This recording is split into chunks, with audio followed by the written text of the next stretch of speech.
Hello everyone, I'm Paul and today we're solving problem 1061, lexicographically smallest equivalence string.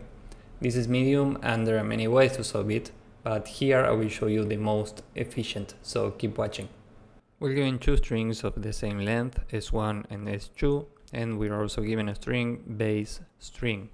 So let's say we have this, and we'll say that characters in S1 and S2 at the same indices are equivalent. So for example, A is equivalent to C, B is equivalent to D, C is equivalent to E. And equivalent characters follow the usual rules of equivalence relation. This means, for example, that one character equals the other. Then if A equals B, B equals A. And finally, if A equals B and B equals C, A equals C.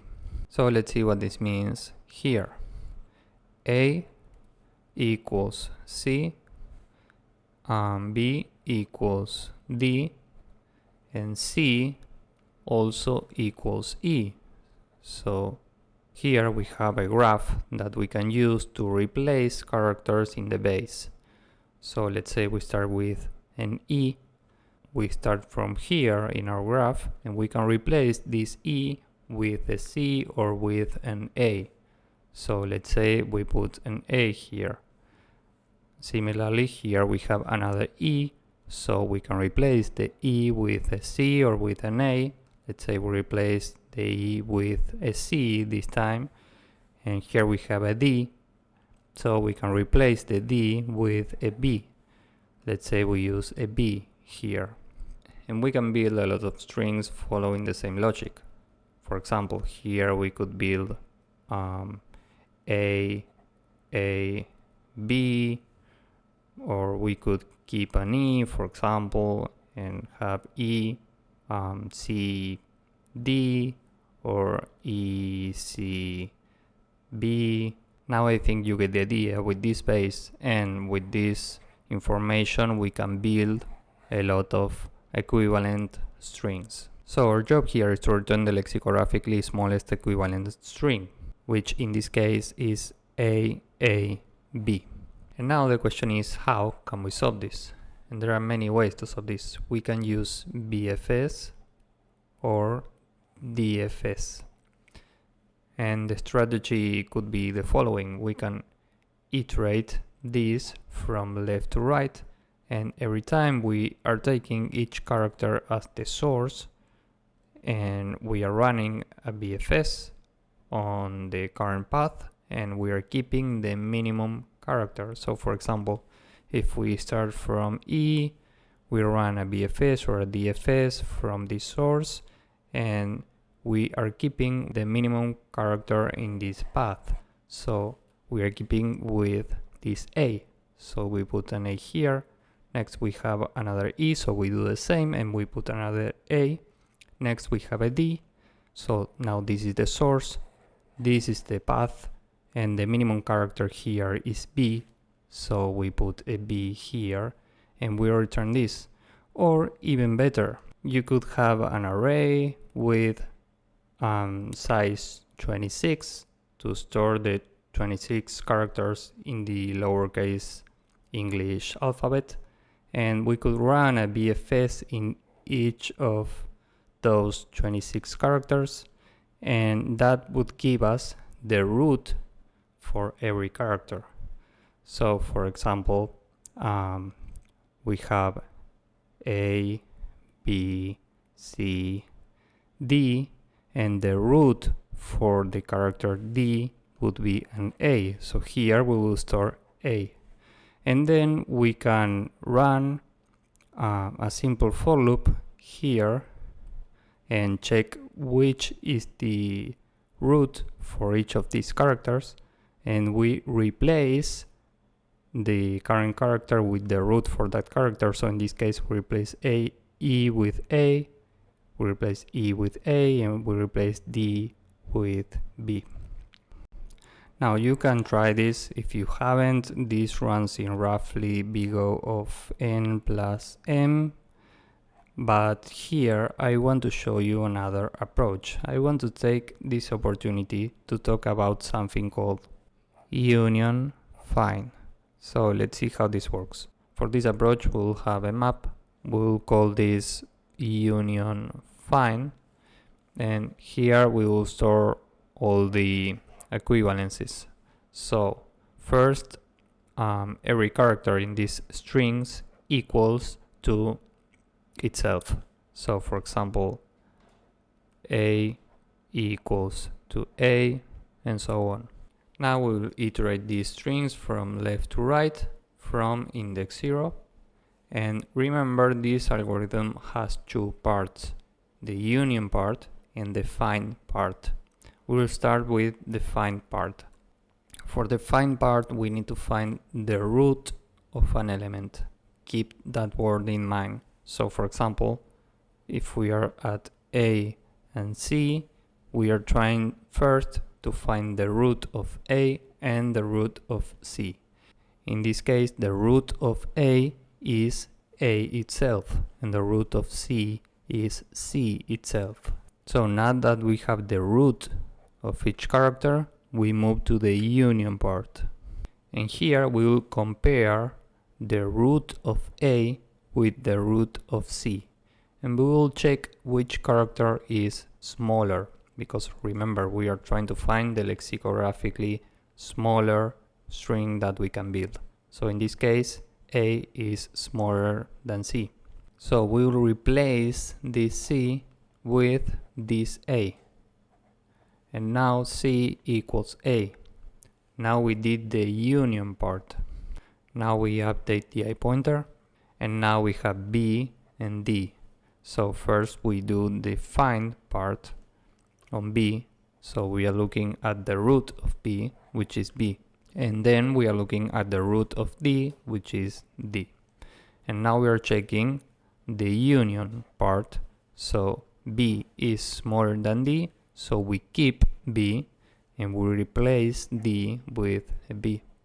And we move the I pointer again. Now we have C and E. So first we do the find part. The root for C is A and the root for E is E. And now we are doing the union part. We are comparing A with E.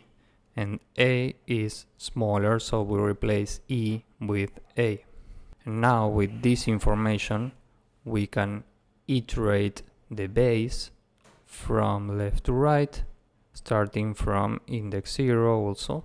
And we can build our result on the way. So first we have an E.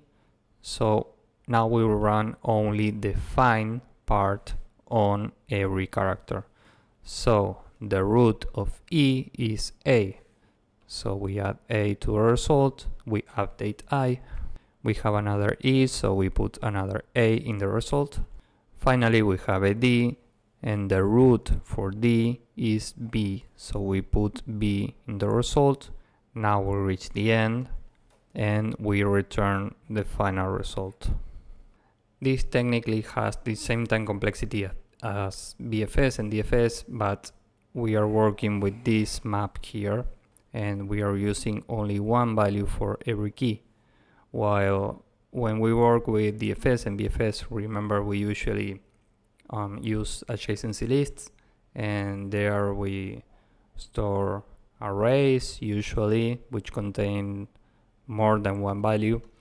So here we are doing something called path compression, and that's why this is overall more efficient. And space complexity will be big O of M, basically because we are building this array which has a size M. We are considering M as the size of the base. So now let's go with the code, and hopefully you will get the idea. First, n equals length of string 1. Remember, string 1 and string 2 have the same length. Union find is an empty map, and now we'll create the find function. We'll take some value, and now we're trying to find the root for this value. So if union find at the current value is different from the current value, meaning we are not at the root, we need to update union find at x until we find the root. So find union find at x. And finally here we return the root, union find at x. And remember the map we saw a few moments ago. We had q value pairs initially. For example, a equals a, b equals b, c equals c, and so on. So we need to add the same here. If we don't have x in union find at x equals x, because naturally a equals a, b equals b, and so on. So we need to add this. This is very important. And now we're creating the union function. So union will take two values, x and y. And first we need to find the root for each value. So root 1 equals find x, and root 2 equals find y. And now we need to compare the roots to find which one is smaller. So if root 1 is bigger than root 2, in this case union find at the biggest root, meaning root 1, equals root 2. So we are updating union find at the biggest root with the smallest character. Else union find at root 2 equals root 1. So now we have the union find functions, and now we can start iterating S1 and S2, and at each step we'll call union with S1 at I and S2 at I. And now we have all the information we need in our map, in the UF map. So result is an empty array. We will return the result in string format, so we will use join result. And here in between, for x in base string, result.append find x. So we are appending to the result the root for every x in the base string. So this is it for the code, and now let's submit this and see if it works. As you can see, this works and it's very efficient.